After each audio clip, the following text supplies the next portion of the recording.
Hi, and welcome to a painting process video. Today I'm going to be doing a painting of this postcard. Hi, my name is Escobar. I'm a storyboard artist in the Simpsons television show. I've been working on the show for over 25 years now, and I'm here to empower you.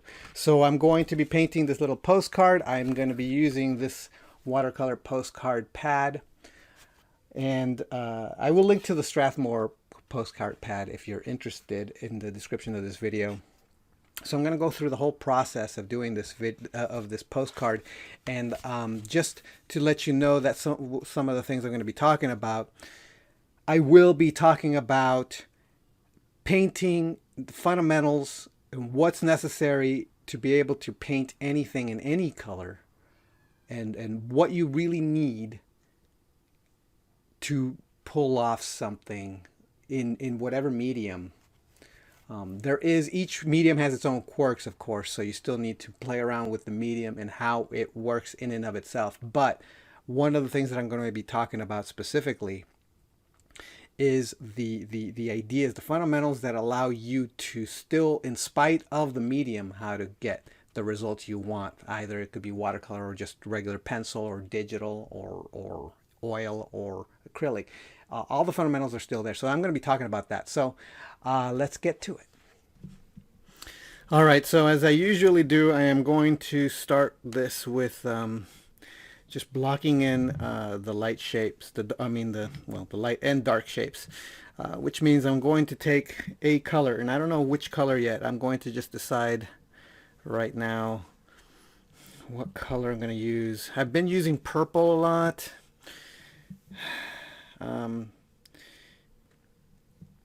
Perhaps I'm going to try blue this time. And okay, so this is going to be a little bit different. I'm going to try to do something that I think that from moving forward, I'm gonna try to do this a lot more, which is to see how this I drew the clothes just because I kind of want to do something graphic with these drawings, and I'm trying to go for something. I don't know, that not a little bit less representational, and a little bit more of a drawing. I'm going to try to see how much clothes I can leave as a silhouette, and that is just for the sake of being graphic, not for the sake of being lazy. Sure, it's going to save me time not to have to draw clothes. But I think I want to see what that looks like. I'm going to play around with that. So it's going to be a silhouette, and it's going to either be a white silhouette or a black one. And that all depends on the contrast of the background of each drawing. In the case of this drawing, the background is so black that will be so black that I think adding a white silhouette around the clothes is going to make it pop. Now, is it going to look good? Is it going to look the way I want it to? I have no idea.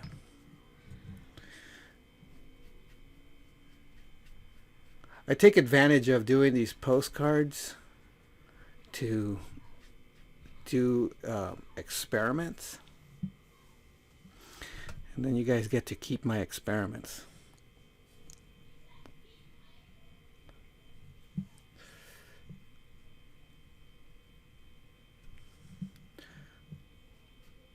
So the idea here when I'm doing these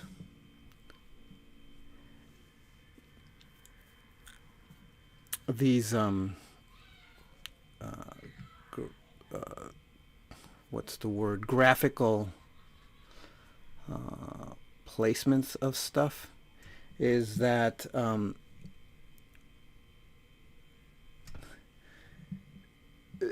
this is it helps immediately set up the general graphic of the piece.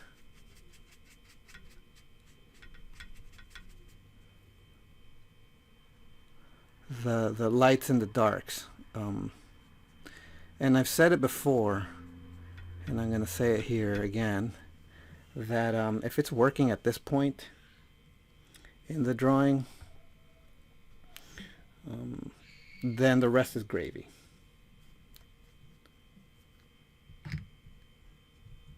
I hope that as I'm recording this, you don't hear my kids screaming. They're playing video games downstairs, and I could hear them screaming, and I've asked them to keep it down, but they're kids and they're playing. So if you hear screaming, it isn't because there's something bad's going on. It's just that my kids are playing video games, and they're pretty rowdy. They get pretty rowdy when they're playing games sometimes.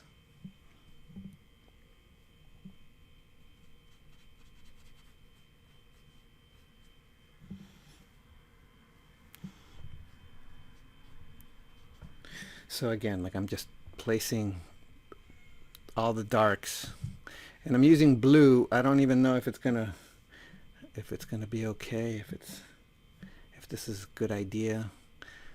All of this stuff is always just playing it by ear.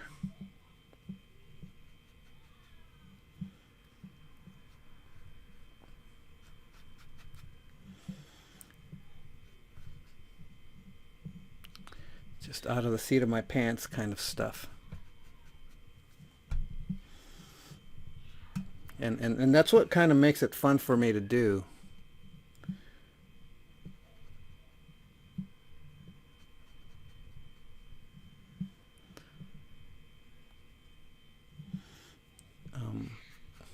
Is not knowing if it's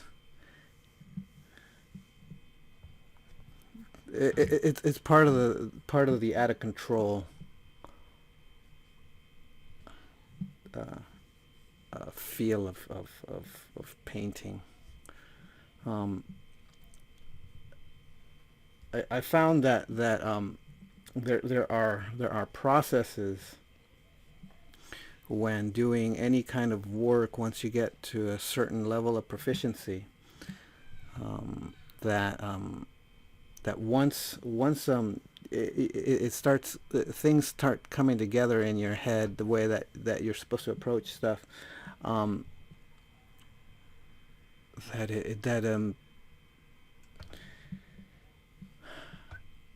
It definitely starts becoming more mechanical and less fun. And then what ends up happening is that you end up missing, not being able to do. You end up missing the struggle, because you realize that the struggle is what makes it fun. Like a video game, like if the video game is too easy, it's boring. And that happens if you start getting proficient at a thing. And I'm not saying mastery, I'm just saying a little bit more proficient. That a lot of the times when something that you've been doing something for so long, you're able to get the results generally in the same generally in the way that you want.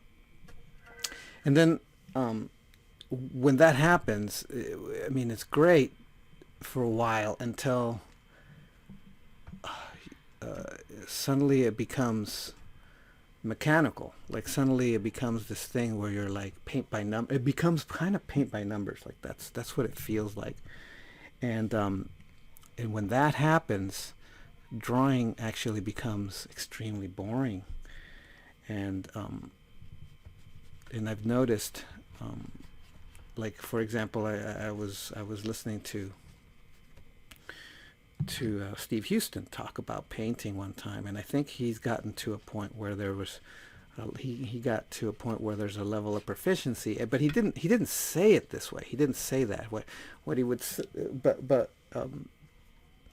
it's what I understood from what he was saying, what he was talking about, and he would say things like, and then I do this and this, so that there's an element of chaos, and then I deliberately mess it up so that I have to get out of it, and at first that doesn't make any sense. Like, why would you put yourself in a situation where you're messing up on purpose, screwing up your drawing? That doesn't make any sense. Like, don't you want to do it right?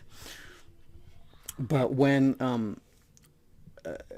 I mean, you would think that, but then going back to what I just said about it getting dull, like I think he had gotten to the point where he knew he could get the results he wanted if he did everything methodically in a very specific way. Like if you plan it a certain way, when you plan a drawing in a very specific way, there are methods that make it so that I won't say it's foolproof, but it's a formula that makes you get decent results.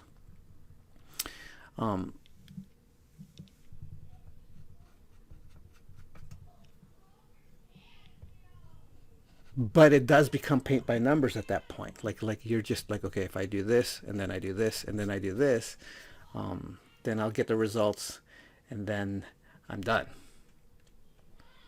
And that makes it boring. So I think Steve Houston got to the point where it would become that to him if he didn't go out of his way to put himself in a situation where he had to work to get out of a mess. I gotta get a rag here because I have to. And that's really understandable to me.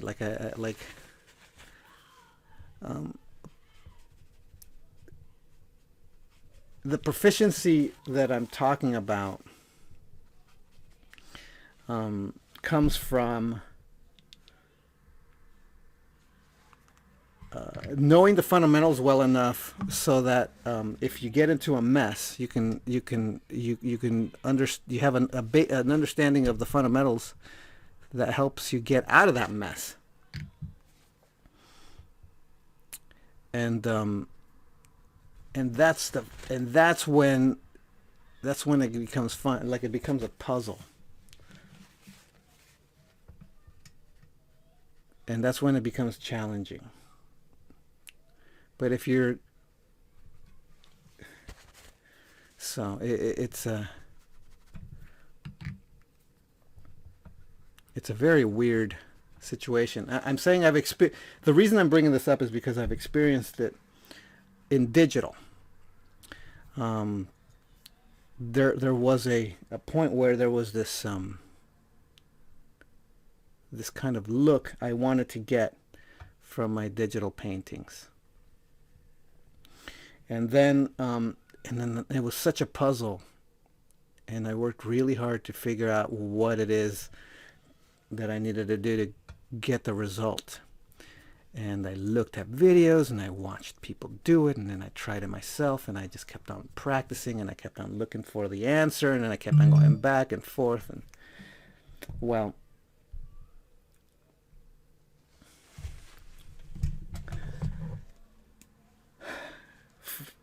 happily for me, doing all that work,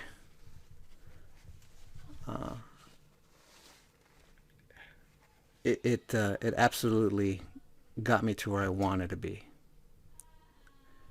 I was able to find the answer I wanted, which is great. And then I would do it again, and I would do it again, and then it occurred to me that it had become mechanical, and it became really boring to do it. It was just like, okay, now I know that if I do X, I'm gonna get Y result, and it's just a matter of actually just going through the process, and you were just gonna get the result. And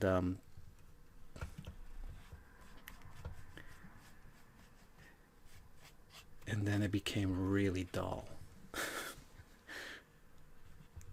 So if you're frustrated about your skill level, and you want to improve and you want to get better, that part of that frustration is part of the fun, believe it or not. That not knowing, that element of trying to find out and discover,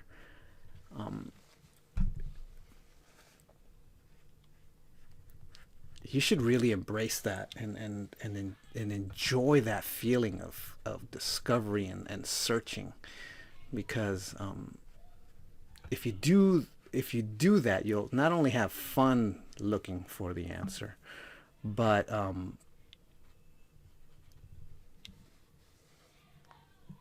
you'll discover that is the fun, that part of the thing that makes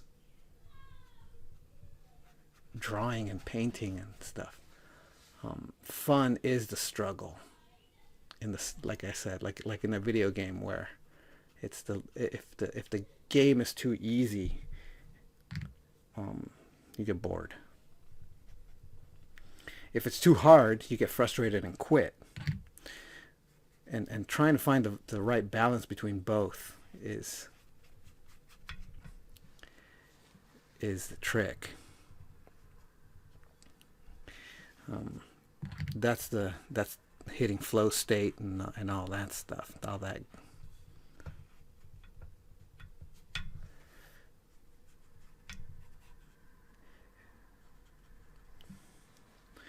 The hitting flow state that makes it a relaxing challenge, and makes it fun. Fun is right in the middle of frustration and challenge. It's right there, like it's like the cross section between frustration and challenge. That's what makes something fun. Is that slight element of chaos, but that you know that you can probably get out of it. And so you throw yourself curveballs in order to get to that point on purpose. So here is what I've got so far, and I like it. I could put some lines on here and then just call it done. But what I want to do is I'm going to push some of the darks a little bit more. So I'm going to grab a little bit of purple and see if I can't darken some of the darks. And by doing that also, I'm adding an extra color. And this is too wet. Just dabbed it off with my rag. I have this rag here, and it's still too wet.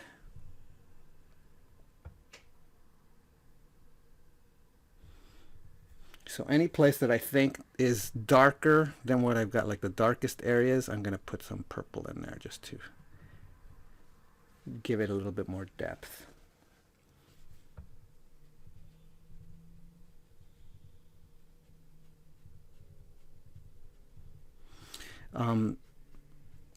So one of the things that I'm bringing all this up for is an argument that I'm putting forth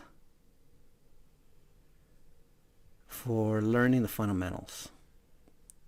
Not learning the formulas that get you the results, but learning the fundamentals that that are the foundation of those formulas, that are the reason why those formulas work. So the reason why is because if you're following a formula and then and you're not getting the results, it's probably because the fundamentals that make that formula work are not being understood. So what somebody like Steve Houston does is he throws himself into the deep end and tries to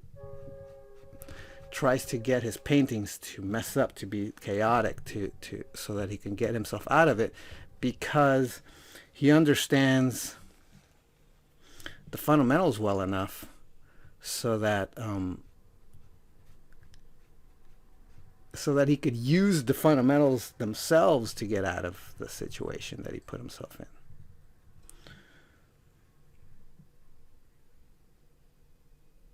And I found this to be true, that whenever I draw myself into a corner, the solution is going back to basics, going back to the fundamentals to see what is it missing, what are the things that I am not doing that are extremely basic, that have made this be screwed up. And when it comes to painting, doing something like this, the biggest thing to think about is not even color. Notice I that's why I throw colors in here that are like very unconventional, like blues, and now I'm doing purple. And the reason I'm doing purple isn't because the reference I'm using has purple. None of these colors. I'm not even following the reference as far as the colors that are used in the reference. The reason I'm going crazy and putting these colors in there like this is because of the values. This purple is darker than the layer of blue that I put down.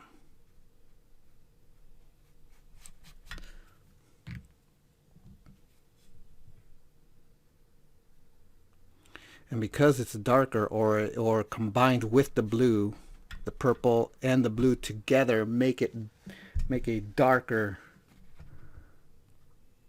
value. That's what I'm thinking about.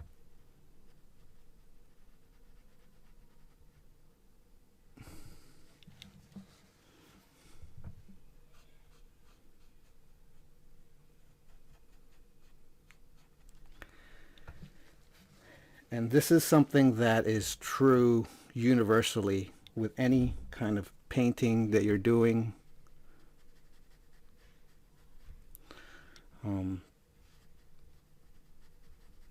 The colors almost don't matter. The only thing that matters is whether or not you got the values right, and then you can kind of just put whatever colors you want, which is exactly what I'm kind of doing.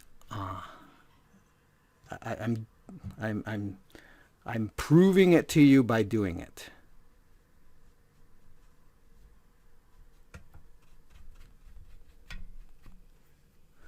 I'm making the argument and I'm showing you by actually doing it myself.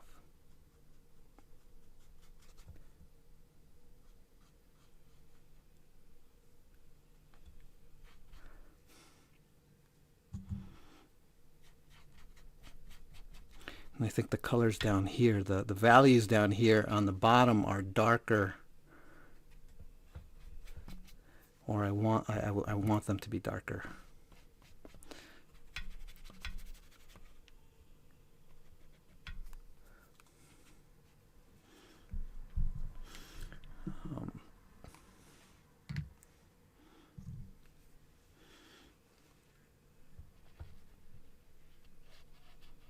I think the blue will end up being like the mid-tone. Even though blue might actually be darker than some of the purple that I'm using. But combined together with the purple, this blue actually, the purple ends up getting dark. It is actually darker, and that's the thing. One of the things that is good to know is what colors are the dark colors, are the in the grayscale, like, right? So each color, no matter what hue it is, in its purest form, has a, and by purest form, it's most saturated, has a gray scale equivalent.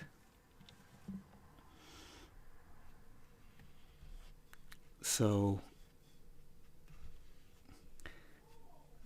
if you're used to drawing in grayscale,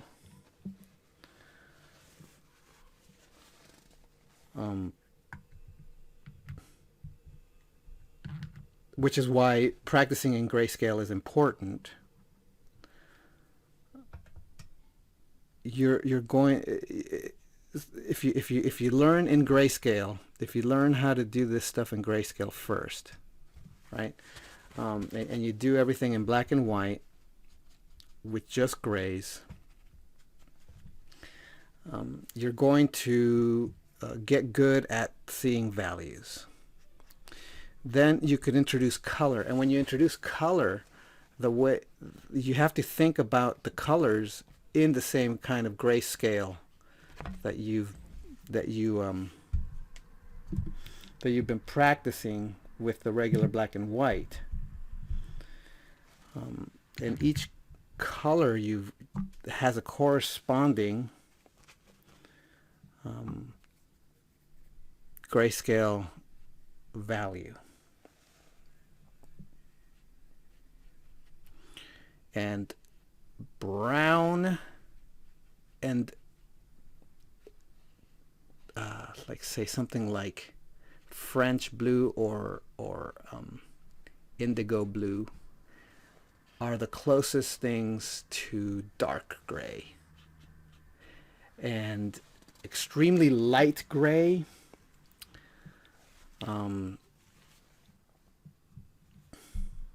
would be yellows. Like, those are like the lightest grays. And like greens are a little bit, they skew a little bit mid-tony. Orange is for sure super mid-tone. Dark reds are a little bit darker gray. So like stuff like that. Like, and so when you know this, you go, okay, well, what's this thing? Okay, I need to mix some colors here to make this thing look a little bit darker. And this is an orange area or an orangey area. What can I mix with orange to make this a little bit darker and without doing black? Like, black is a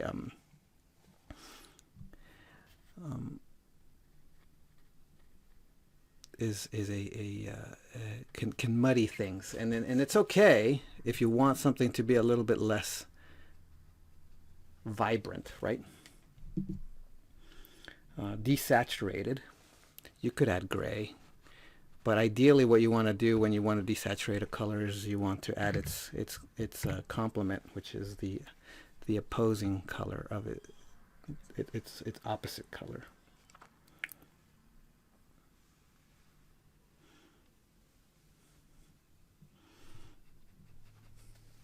Actually, I screwed up here.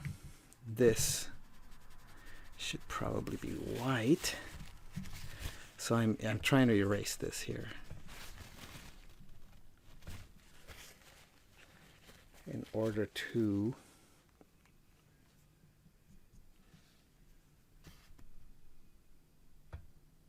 add this line here. And I'm going to erase this all the way down here. Just going to add some water and erase it.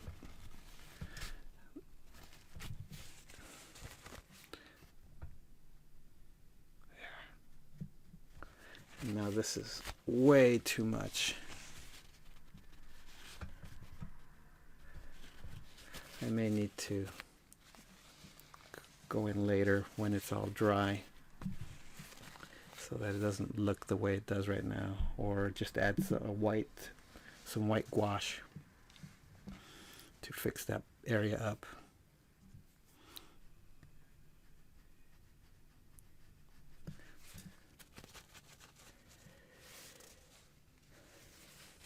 Okay, so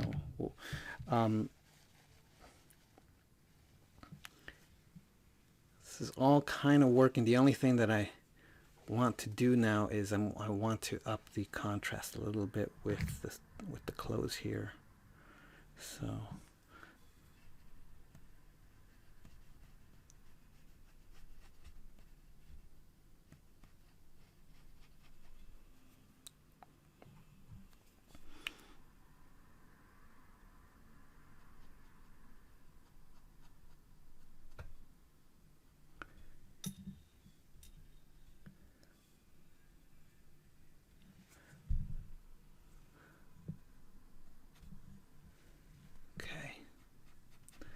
I think I'm almost done with this.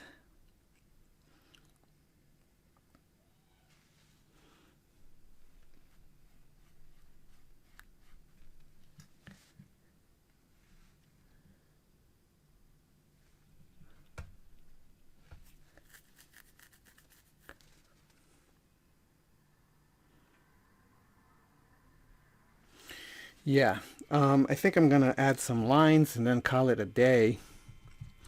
But first, let me fix this area here. I'm going in with white gouache. And I'm trying to add back that white.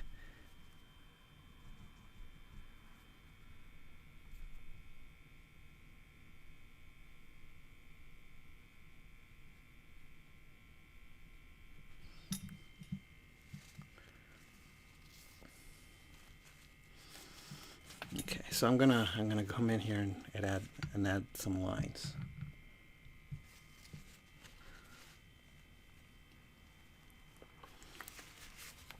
Now I brought out, because I didn't know what I was gonna do, and I usually go in with brown, I brought my brown India ink, but I am not gonna use it. What I'm going to use is blue, because that's what I've been using. Maybe blue or purple. Blue or purple. I think I'll go blue.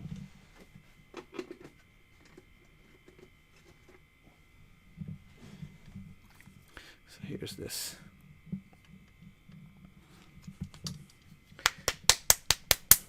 So I'm going to shake it because the pigment tends to settle on the bottom of the bottle, and I don't want it to do that.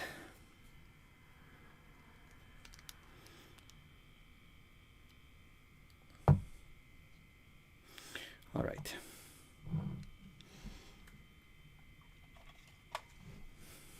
So I'm going to use my crow quill to come in and add some line work.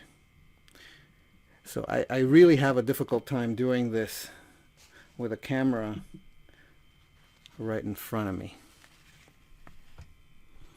So if I bump the camera, please forgive me.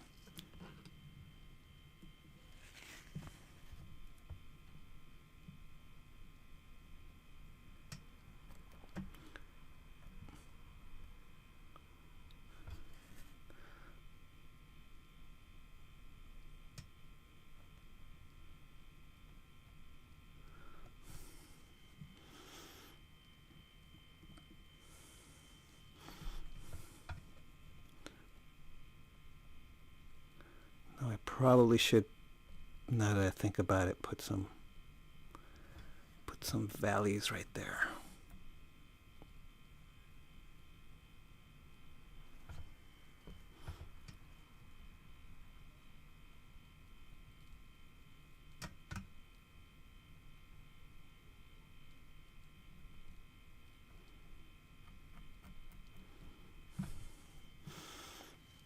So the lines, what I'm doing is I'm adding a little bit of definition in here.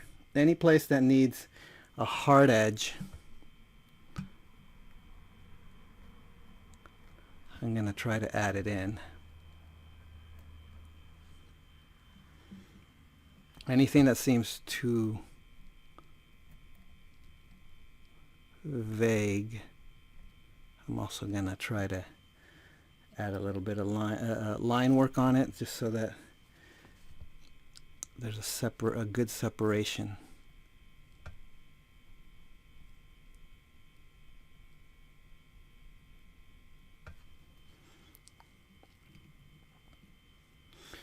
A good separation between some areas.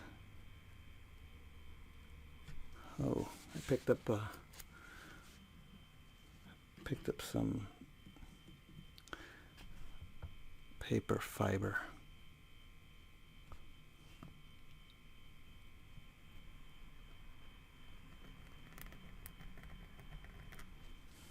Okay, so I'm definitely going to put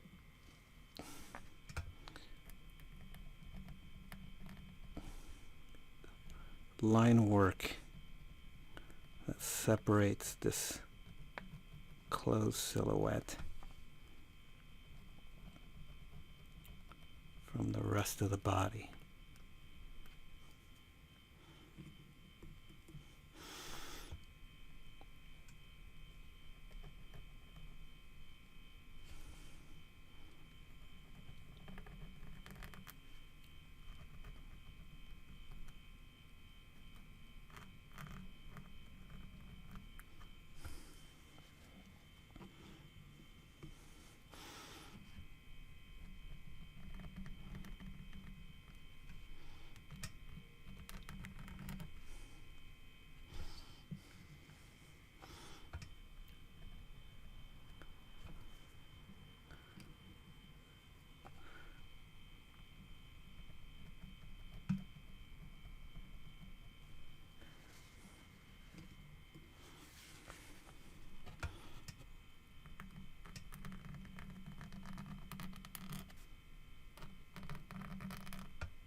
Crickety crackly sounds of the nib.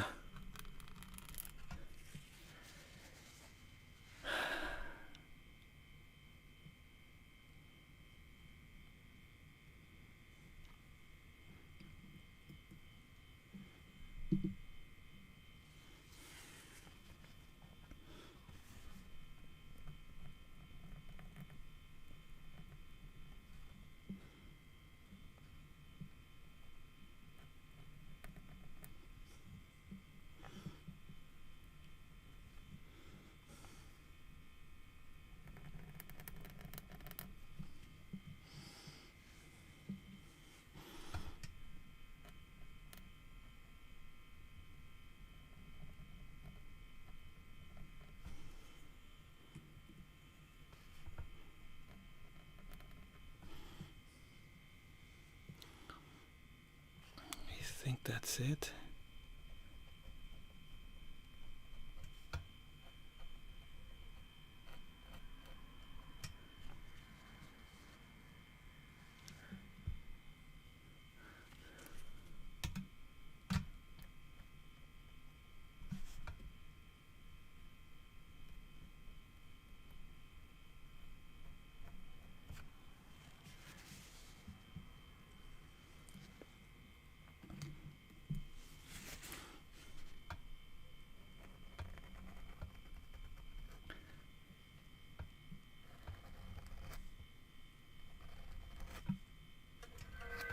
A line here and there, a hard line.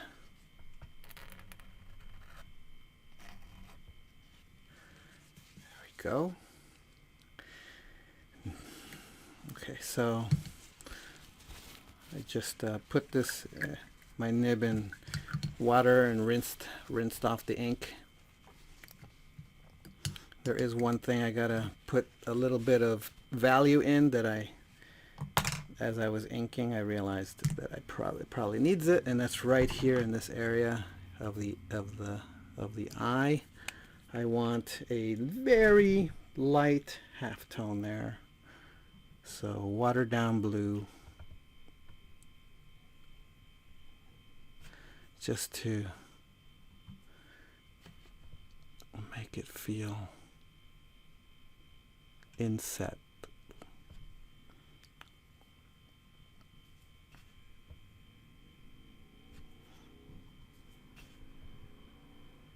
There we go.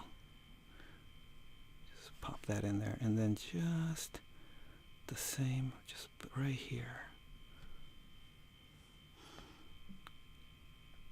Oops, that's too much. I don't mind. This needs to be lighter for sure. A little bit of water and then lift.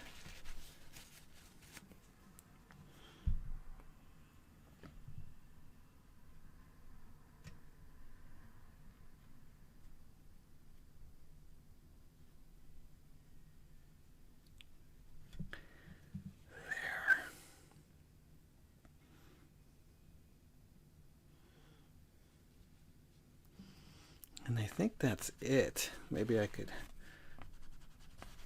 lift some of this up to add a little bit more light. Maybe I'll come back in here again with the white and try to get that in here again to pop, because I lost some of that white.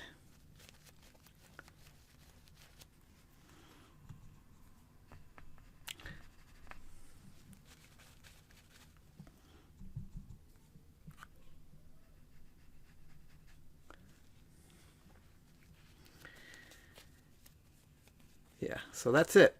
It's monochromatic. I got blues and purples in here, and that's it. I don't need. I guess I could go darker, but I don't think I want to. Now it's just finishing touches. There's maybe this could be a little darker over here and stuff like that. But I mean, it's basically where I want it.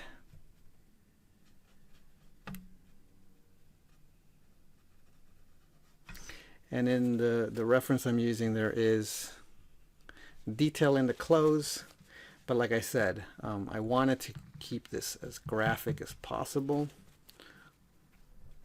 so I chose to ignore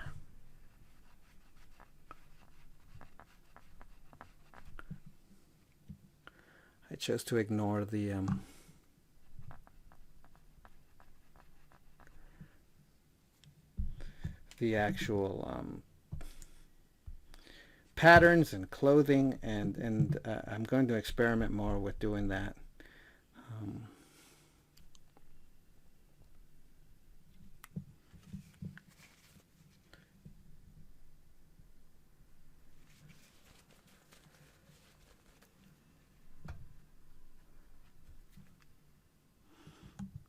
I could have added a sharp edge here, but I kind of like the idea that it's a soft transition. It's a bit more of a lost edge.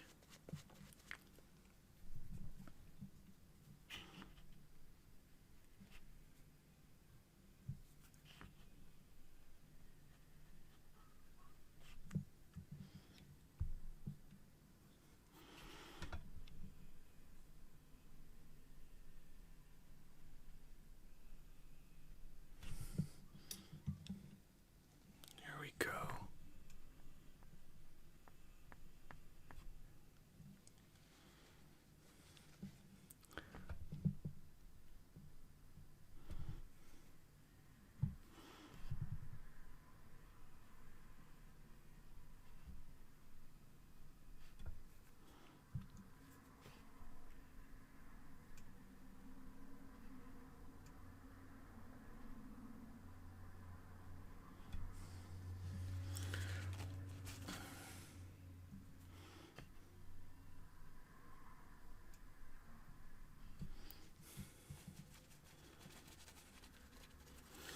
just finishing touches here and there. There isn't anything crazy, but that's it. There is a blue mark right here. I want to get rid of it.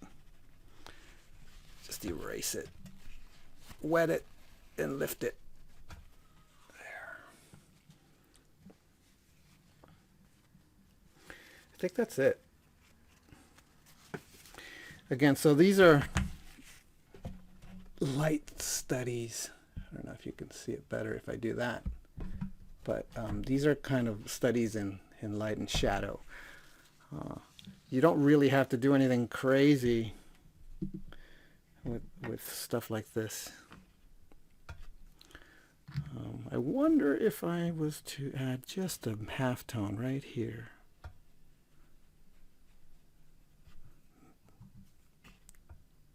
I don't think you could see it.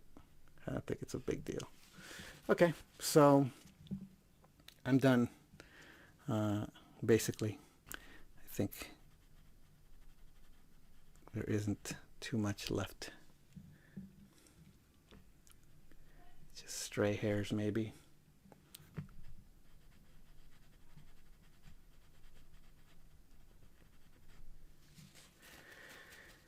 Okay, so that's it for me. Hopefully this has been informative. Talking about all this process stuff, you've gotten some good information, especially about color and value. And thank you for watching. If you're really interested in doing things like this and wanting to learn to do stuff like this, and you don't know anything about drawing and you can't draw yourself out of a paper bag, I do have a course which I will link to in the description of this video, which if you're interested in at least learning, getting through the hardest part, which is the mental block that people tend to have when it comes to drawing. They talk themselves out of it, saying that well, I'm not talented, and part of the reason why they say these things is because that's what you've been told all your life, that somehow you need talent. You don't. What you need is the desire. What you need is the fun, the idea that this is a fun challenge. Because what it is the skill. Before anything else, drawing is simply a craft. It isn't an art form. It isn't art any more than writing is an art. By which I mean the technicality of spelling and grammar isn't necessarily an art. It's a craft. It's a mechanic. And then what you do with writing can become art if you write poetry, if you write novels.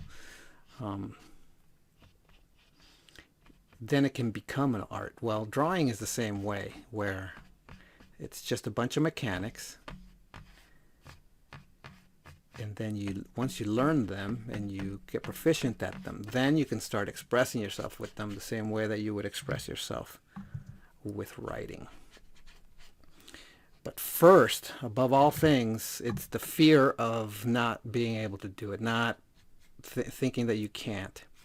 So I made a special course specifically for you, if you're like that, if you're thinking that way, for anybody who wants to get into drawing but doesn't know where to begin because they have the wrong mindset. So I teach you how to get out of that mindset, teach you the basic fundamentals, what is absolutely necessary, what you don't need to know, what you do need to know to get out of that lousy mindset that's stopping you from trying it out.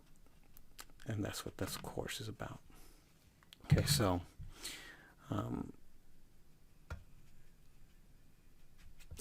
the link to the course is in the description of this video. If that sounds good to you, then you could click on it. Otherwise, thank you for watching, and I'll talk to you next time. All right, bye.